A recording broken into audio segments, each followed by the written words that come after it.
Project 47 archivist, I think she's been paying for the website for several years now because I haven't got a bill in a while. So I think she's been taking that over and not telling me that. Well, that's nice. So, You may want to find and put it in, a courtesy of or sponsored by she. But many people do this because of their interest as a hobby or as how they help the world, because they want this data to be out there. Like, why have you on here? I plan on keeping this going as long as I'm alive, and hopefully Mad's helping me get it set up with Allied Command. Hopefully for everybody, if anywhere in the world, it's going to be international for archiving and storage purposes. Just like you've got 47 here, we just hope to keep yours linked in to any and all of them, digitized together, linked in, and maybe RSS feed on some of the radio shows such as this one. Now, Project 47, we have a number of items on there too that people have used to have websites, and they let us take the material over because they got out of the subject. So this is good to know that you have been able to network and take over data files. It's not that easy to do a file. No. Usually people just give up and go away, and their site just rots away, or either it just goes away. You do an FTP over, right? You do a file transfer protocol, FTP, of their data files into yours? Yeah, so it's just on my website with everything else. Wonderful. It looks great. Yeah, so the thing is,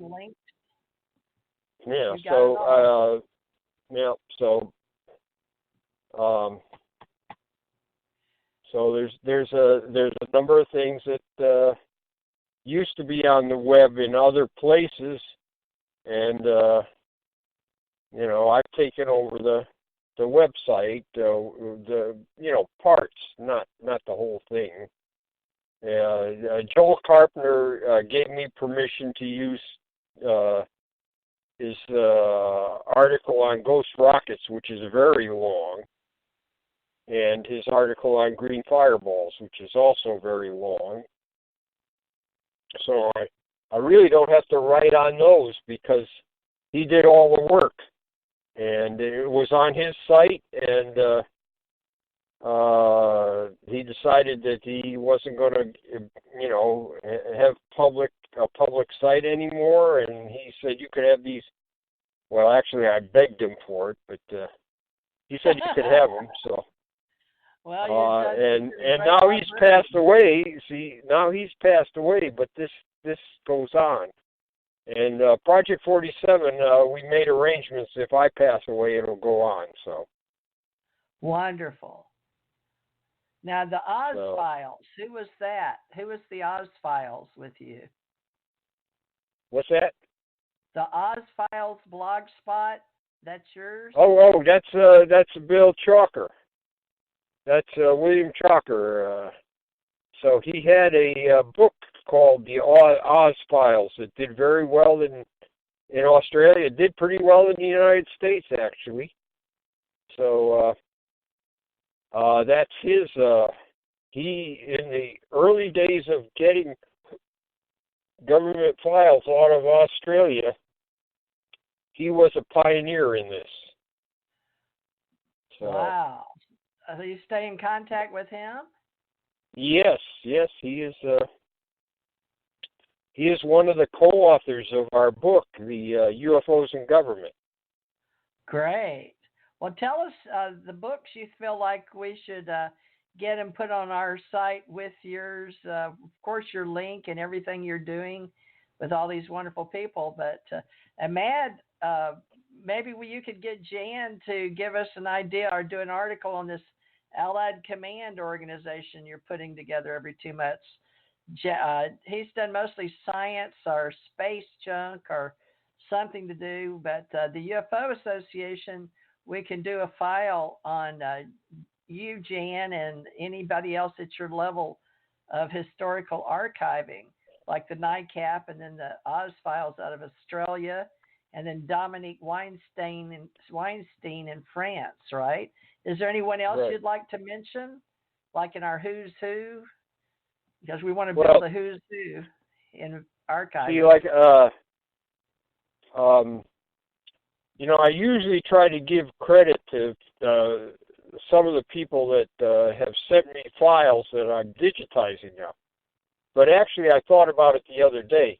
There's about 300 people during the last 25 years that have helped out Project 47, and some of them, like Dominic, it's really a lot of help, and sometimes it's just few things that people pass along, but I'm grateful for it all, and in some cases I have people that have passed away. We have their collections, so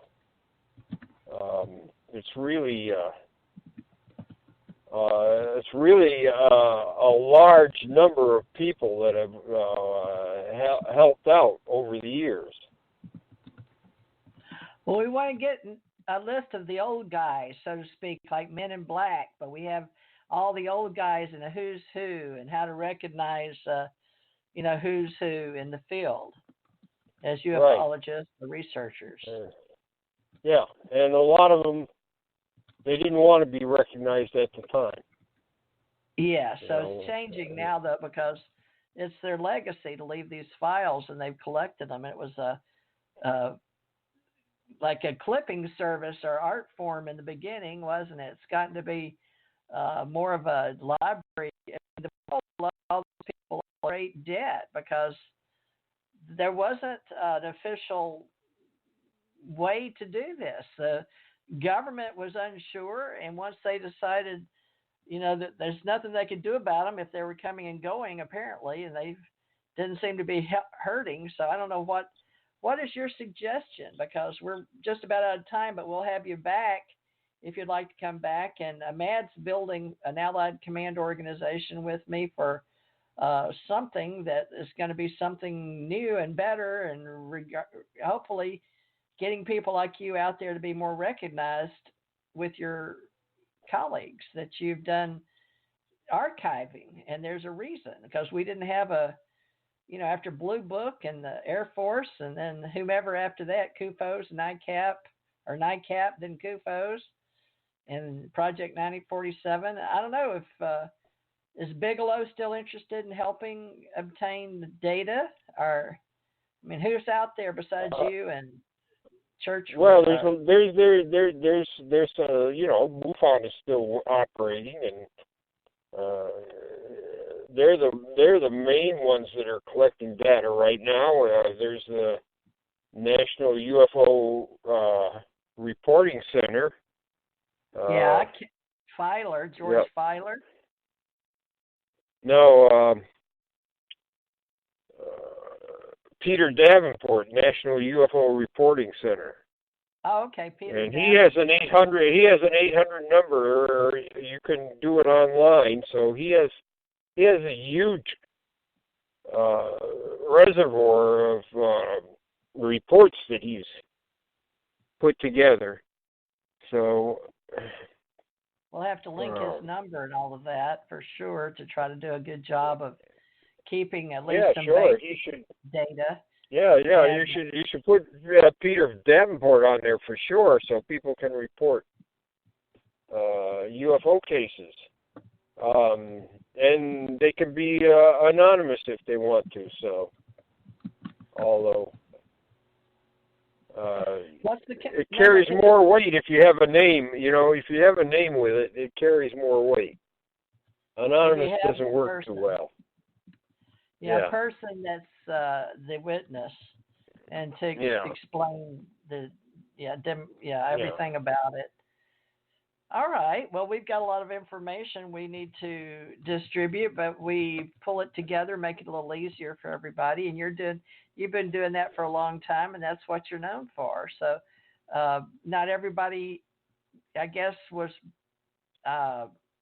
chosen maybe, or chose the field, right? Right. Well, Valet said it pretty good in one of his diary entries. He said there's a lot of people that are working more or less by themselves without any support or money, that are, putting these things together, doing things, and not necessarily looking for recognition. And he said there's a lot of people like that, and actually that's true. And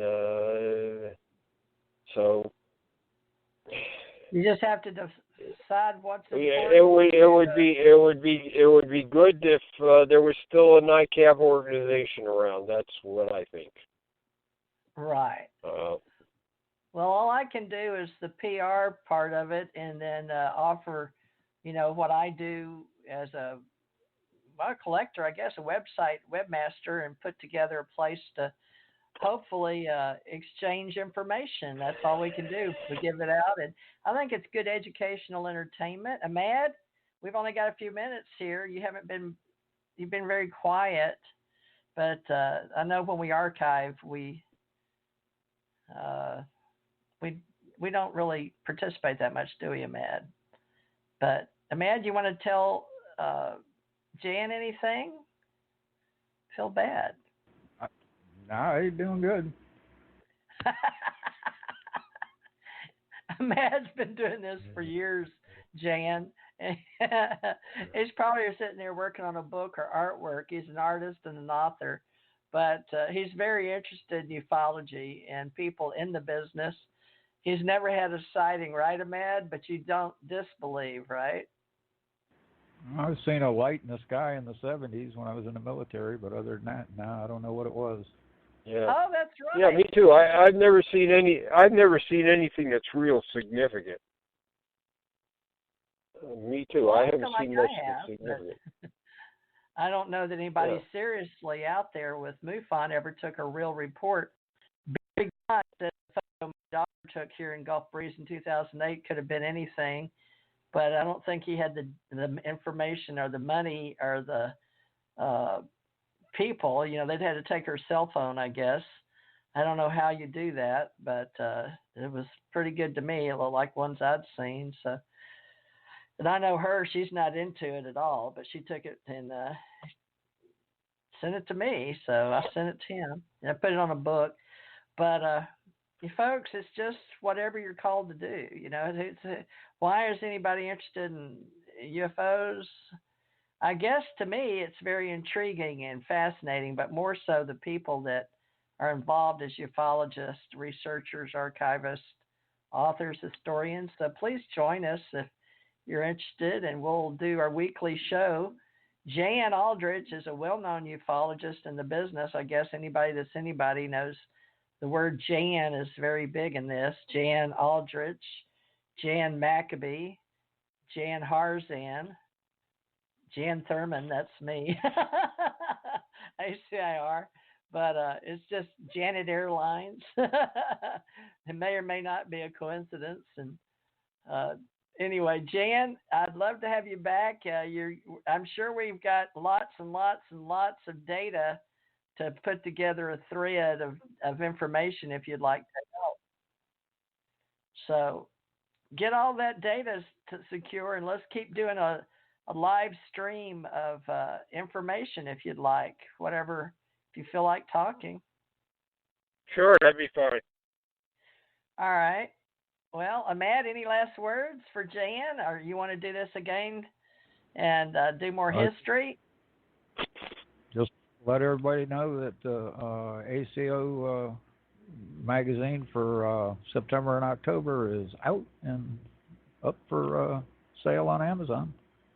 All right, that's called Allied Command Organization, and Becker is the author of that, and we're sponsoring it as American Communication Online to bring educational entertainment to you as we find people will bring it to us, like Jan Aldrich, famous, well-known historian, and many, many, many years, and we appreciate him